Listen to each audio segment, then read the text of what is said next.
Brothers and sisters, welcome to our channel. రాష్ట్ర వ్యాప్తంగా ఉన్న నిరుద్యోగులు 3,000 రూపాయల కోసం ఎదురు చూస్తూ ఉన్నారు. అంటే నిరుద్యోగ భృతి ప్రతి నెల 3,000 రూపాయలు ఇస్తా అని చెప్పేసి ప్రభుత్వం హామీ ఇచ్చింది.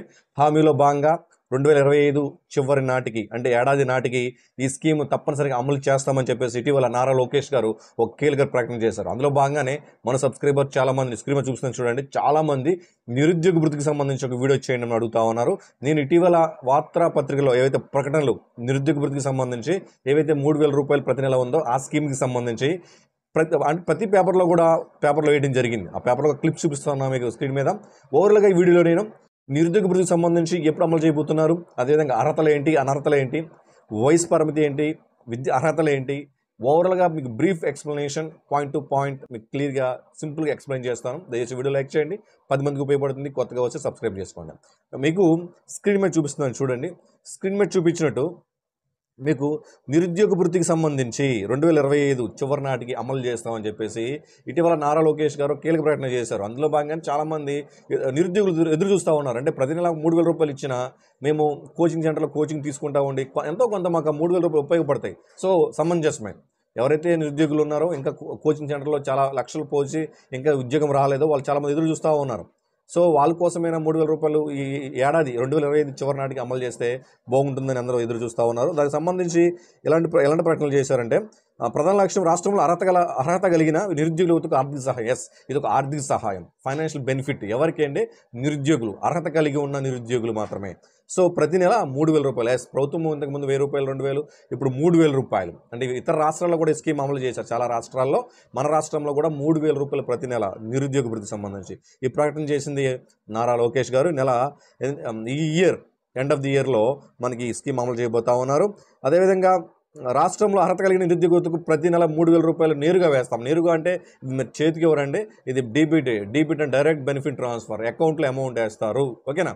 సో మీరు అర్హత కలిగితే సంబంధిత డాక్యుమెంట్స్ రెడీ చేసి ఉంచుకోవాలి. ఎన్నికల్లో ఆర్థిక భరోసా ఇస్తామని చెప్పి హామీ ఇచ్చారు కాబట్టి అందులో భాగంగానే మచిలీపట్నంలో ఒక మీడియాలో నారా లోకేష్ గారు చెప్పారు, ఈ ఏడాది చివరిన మేము అమలు చేస్తామని చెప్పేసి. ఒకసారి అర్హతలు చూద్దామా? అర్హతలు చూసినట్లయితే ఖచ్చితంగా మన రాష్ట్ర నివాసి అయి ఉండాలి. ఎందుకంటే సో అన్ని రాష్ట్రాల్లో కూడా ఈ యొక్క స్కీమ్ ఉందండి. చాలా రాష్ట్రాల్లో నిరుద్యోగ భృతి ఉంది, మన రాష్ట్రంలోనే కాదు.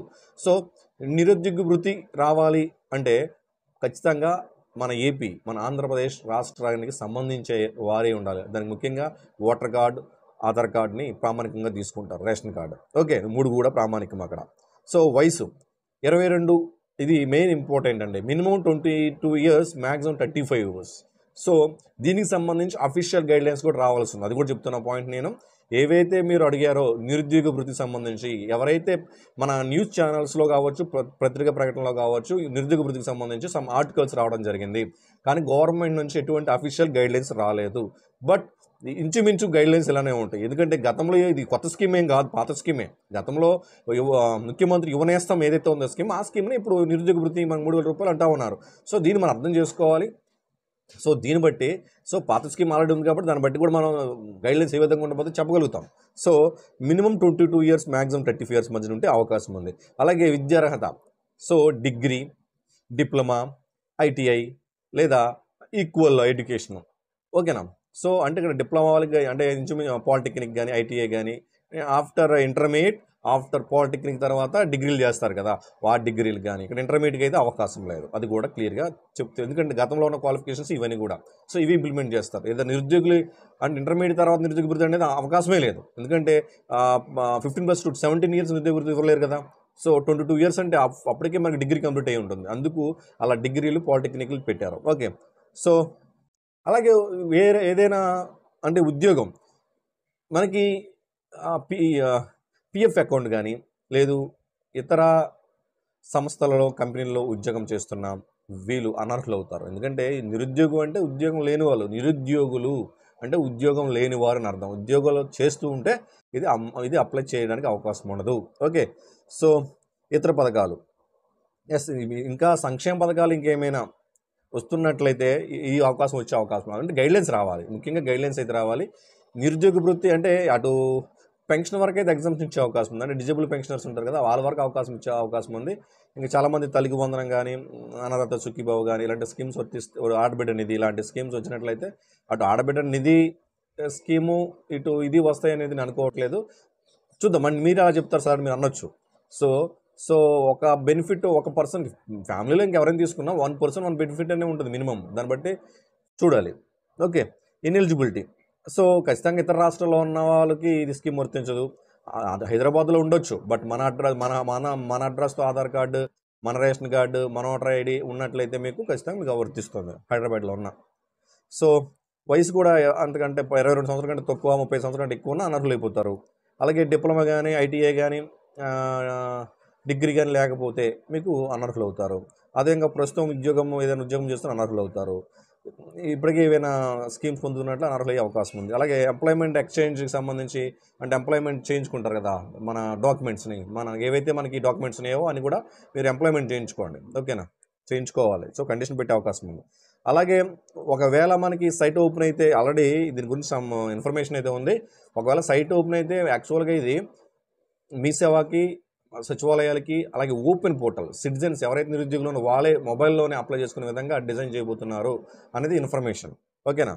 ఓపెన్ పోర్టల్ అంటే మీరు సచివాలయంలో అంటే మీకు ఇక్కడ ఎవరైతే చేసుకోలేకపోతున్నారో మొబైల్ లేదు అలాగే చేయడం అవకాశం లేదో వాళ్ళు మీ సేవ కానీ సచివాలయంలో కానీ చేసే అవకాశం ఉంది. అలాగే అంటే ఆల్రెడీ మీరు డిగ్రీలు చేస్తున్నారంటే ఖచ్చితంగా మీ మొబైల్లోనే మీరు అప్లై చేసుకునే నాలెడ్జ్ మీకు ఉంటుంది కాబట్టి డైరెక్ట్గా మీకు ఓపెన్ పోర్టల్ ఇచ్చే అవకాశం ఉంది. అంటే మీ మొబైల్ నెంబర్తో మీ మెయిల్తో రిజిస్టర్ అయ్యి అప్లికేషన్ ఫామ్ ఫిల్ చేసి సబ్మిట్ చేసే అవకాశం గతంలో కూడా ఇలానే ఇచ్చారు కాబట్టి. సో ఇక్కడ మీకు వివిధ అంటే ఇప్పుడు మీరు అల్టిమేట్గా ఇది డైరెక్ట్గా డీబీటీ వేస్తారు కాబట్టి డీబీటీ అంటే మీకు డైరెక్ట్ బెనిఫిట్ ట్రాన్స్ఫర్. చాలామంది మళ్ళీ చెప్తున్నాను ఖచ్చితంగా మీరు హౌస్ హోల్డ్ మ్యాపింగ్లో కూడా ఉండాలి. So house hold mapping link చేస్తారు ఖచ్చితంగా. సో హౌస్ హోల్డ్ మ్యాపింగ్లో లేకుండా అంటే ఆల్రెడీ గవర్నమెంట్ మీకు ప్రభుత్వం నుంచి ఎటువంటి వెల్ఫేర్ స్కీమ్స్ రావాలన్నా మీరు హౌస్ హోల్డ్ మ్యాపింగ్లో ఉండాలని చెప్పారు. చాలామంది హౌస్ హోల్డ్ మ్యాపింగ్లో లేరు. ఇప్పటికీ చెప్తాను కదండి, చాలామంది హౌస్ హోల్డ్ మ్యాపింగ్లో లేరు. దయచేసి మీరు హౌస్ హోల్డ్ మ్యాపింగ్లో ఇప్పటికే మ్యాప్ చేసుకోండి. నిరుద్యోగ భృతి అంటూ ఉన్నారు కదా, నేను ఇప్పుడు మీరు ఇమ్మీడియట్గా చేయాల్సింది ఏంటంటే మీరు హౌస్ హోల్డ్ మ్యాపింగ్లో ఉండండి. ఖచ్చితంగా హౌస్ హోల్డ్ మ్యాపింగ్ మ్యాప్ చేయండి.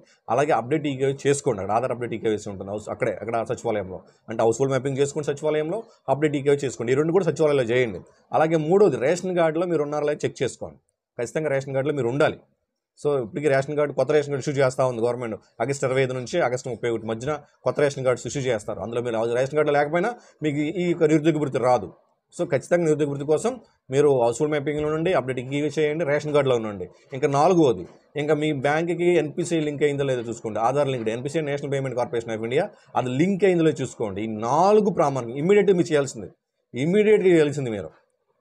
ఇమ్మీడియట్గా చేయాల్సింది ఏంటంటే హౌస్ హోల్డ్ మ్యాపింగ్లో ఉన్నారా లేదా, అక్కడ అప్డేట్ ఈకేవైసీ చేసామా లేదా, రేషన్ కార్డులో ఉన్నామా లేదా, ఇప్పుడు ప్రెజెంట్ ఉన్నామా లేదా, అలాగే మనకి ఎన్పిసిఐ మన బ్యాంక్ అకౌంట్కి లింక్ అయి ఉందా లేదా, ఈ 4 ఇమ్మీడియట్గా చెక్ చేసుకోండి. ప్రభుత్వం ఎప్పుడు మీకు రిలీజ్ చేసిన సంక్షేమ, అలాగే ఎంప్లాయ్మెంట్, మీ డాక్యుమెంట్స్ ఎంప్లాయ్మెంట్ చేయించుకోండి. ఎంప్లాయ్మెంట్ ఎక్స్చేంజ్ అంటాం కదా, ఎంప్లాయ్మెంట్ చేయించండి.